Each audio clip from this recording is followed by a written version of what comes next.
Welcome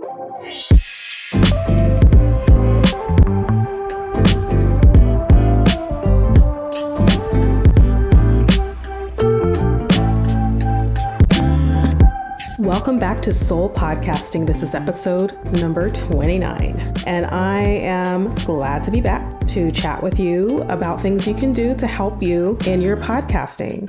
I haven't announced this in the last couple of episodes, so I just want to make sure you know that if you need any podcasting services in terms of helping you to get started, podcast coaching, or auditing an existing podcast to see where you can tighten up your show, make things run smoother, and see how you can get your message out there to your audience, I'd invite you to come on over to demetriazinga.com, where you can find all of my services that I offer currently. I also offer website design, so if you're interested in getting your website designed for your podcast and your projects and passions, I'll be glad to see if we're a good fit to work together. So those are things I offer. I just wanted to plug that real quick before we jump into our show today. And on today's episode, we're going to be talking about how to balance multiple podcasts. This is a challenge that many entrepreneurs face. And so if you're running more than one show or thinking about it, stick around for some of these essential tips on how to manage it all without losing your mind. As content creators with tons of interests,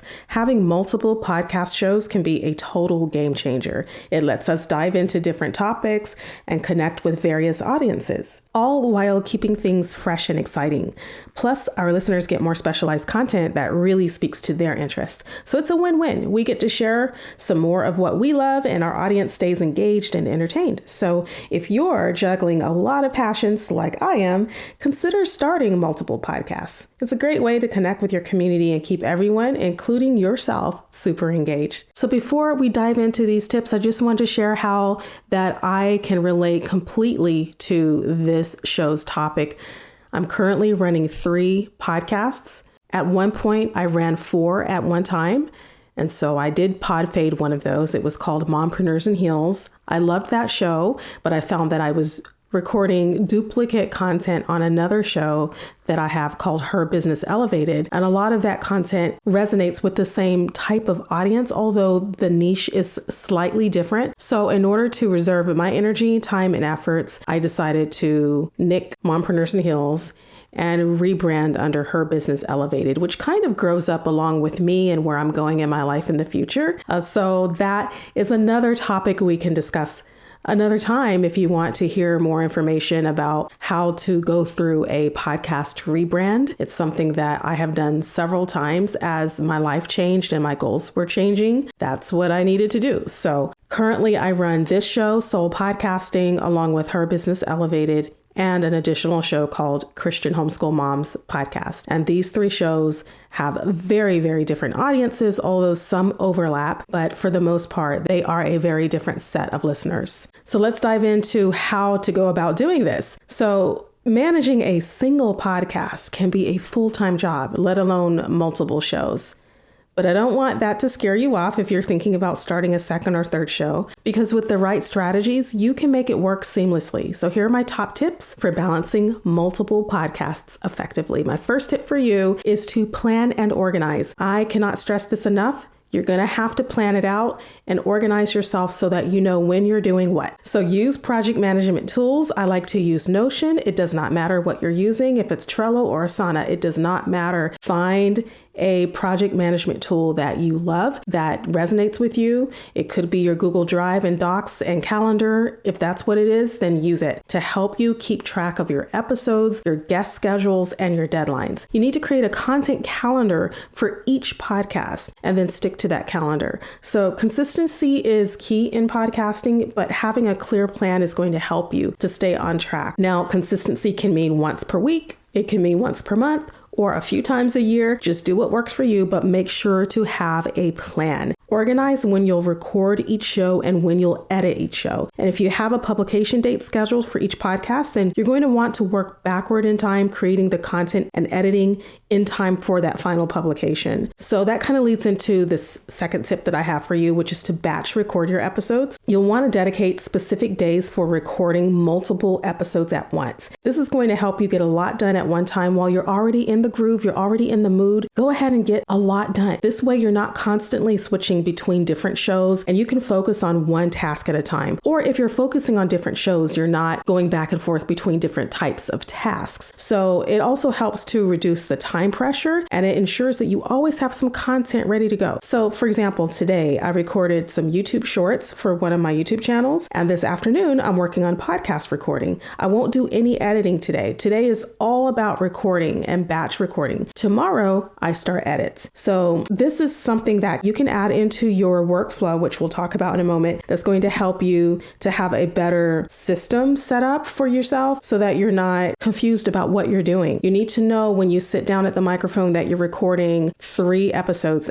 And to be ready for those episodes, you'll want to have your outlines ready to go. So it could be that you set aside a day that's simply for writing out the content and writing your outlines for each of those episodes. Maybe you don't need an entire day scheduled for that. Maybe that's something you can do in an hour, but set aside time for writing out that content and then time to record and then a separate time to edit. So let's talk about workflow. You'll want to establish a streamlined workflow for each podcast. This includes everything from the research, scripting, recording, editing, and then publishing. So having a set process reduces the decision fatigue and makes the production process more efficient. So when will you do each of these things? Think about your lifestyle. How can you best fit these subtasks into your schedule and then plan it out? And I recommend taking out your personal calendar and then syncing up these specific tasks with what you've got going on in your personal life. So if you know that you're having a really busy day with doctor visits and you're going to be out of the house, you're not going to be near your studio, don't worry about having that be your recording day. Maybe that's going to be your editing day. So maybe plan to do your recording on a day when you're going to be home and nearby. That way you can batch record and get a whole lot of episodes already recorded and out of the way so that when you do have a day that you can't be at home, you're going to spend that day to edit your shows. You'll take your laptop with you, you'll hang out at a coffee shop, or you'll edit wherever you need to. And if that doesn't work for you, maybe it's just that you're going to edit when you're at home or wherever you happen to be. But it's just to kind of get your creative juices flowing so that you think about the days that's good for you to produce, to record, and the days that are going to be better for you to do your edits. So you do have to sync up your personal life with this because podcasting doesn't just happen. It happens around your schedule. So that's kind of the idea as a content creator, is finding out how you can fit in time to actually create this content. My 4th tip for you is to take advantage of repurposing.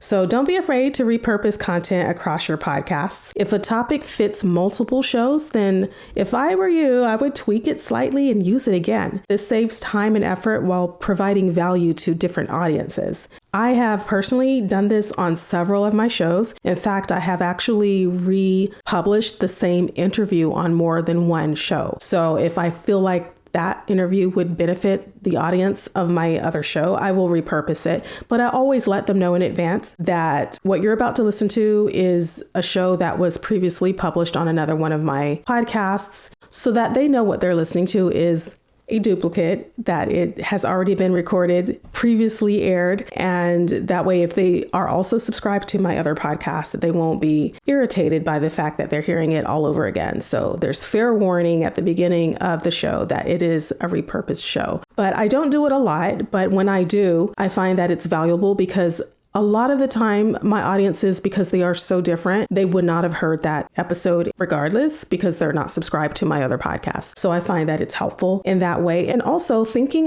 in terms of not just interviews, but content that I've previously recorded, I can repurpose that by either rephrasing some of the same tips and suggestions that I made on another show, or I will take that audio and extract it, bring it over to my new show and tell them, hey, this is something I recorded 5 years ago on another episode. I'd like to bring it back to this show and have you listen in. And then I might do kind of a recap at the end of that show. I might go back and say, what do you think about the topic? And what are your thoughts? And leave a comment or write a review or whatever my call to action is. But I just like to kind of sandwich the repurposed content between my intro and outro dialogue so that it is fresh content and a brand new show. And it's not just a straight copy of the last one. Sometimes I will also go back and edit things that I didn't edit the first time and even polish the show up just a little bit from the last time that I ran the show, because maybe I found that it needed better audio levels, or I needed to edit out some of the things that I forgot to the first time around. So I do like to repurpose. I also like to repurpose my video content. So if there's something I talked about on my YouTube channel that I want to add to my podcast, then I might take that audio and bring it into my podcast as well. Now, a lot of people today are using their YouTube channels as a way to publish their podcasts. And so it depends on how you're starting. Are you starting with a channel on YouTube and then allowing that audio to automatically be processed into your audio podcast? Then that's a really easy way to repurpose content. However, I'm starting with my podcast, which is audio only,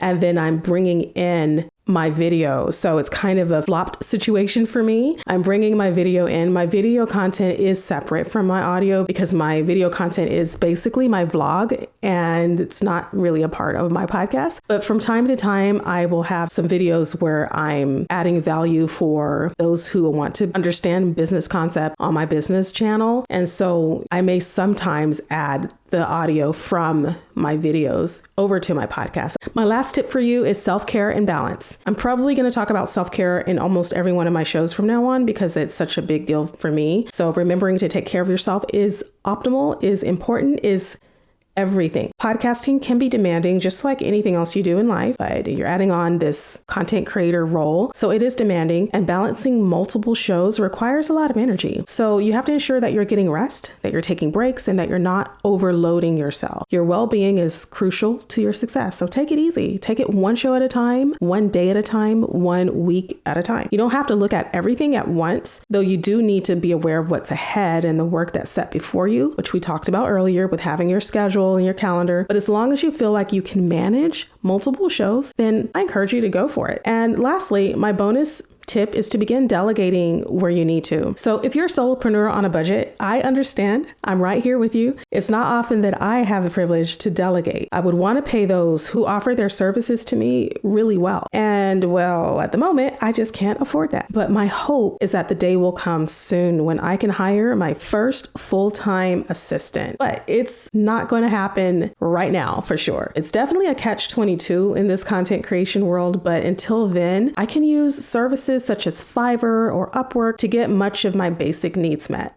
And so I recommend you do that if you are a solopreneur. If you have a team, utilize the people that you have at your disposal to help you to balance your multiple shows. I can either get the work done, like I said, on Fiverr or Upwork, or I can learn the skills, carve out the time, and do it myself, which is what I've done for the majority of my business life. So if you can afford to delegate, please do it early or do it as soon as you can. And there you have it. Those are my 5 tips plus my bonus tip to help you to balance multiple podcasts as an entrepreneur. By planning and batching and then creating workflows, repurposing your content, taking care of yourself, you can manage multiple shows effectively without burning out. So thank you for tuning in to Soul Podcasting. And if you found these tips helpful, please subscribe in Apple Podcasts and leave a review for me. I would love to hear from you. And then be sure to share this episode with fellow podcasters. So until next time, keep podcasting from the soul. Take care, everyone.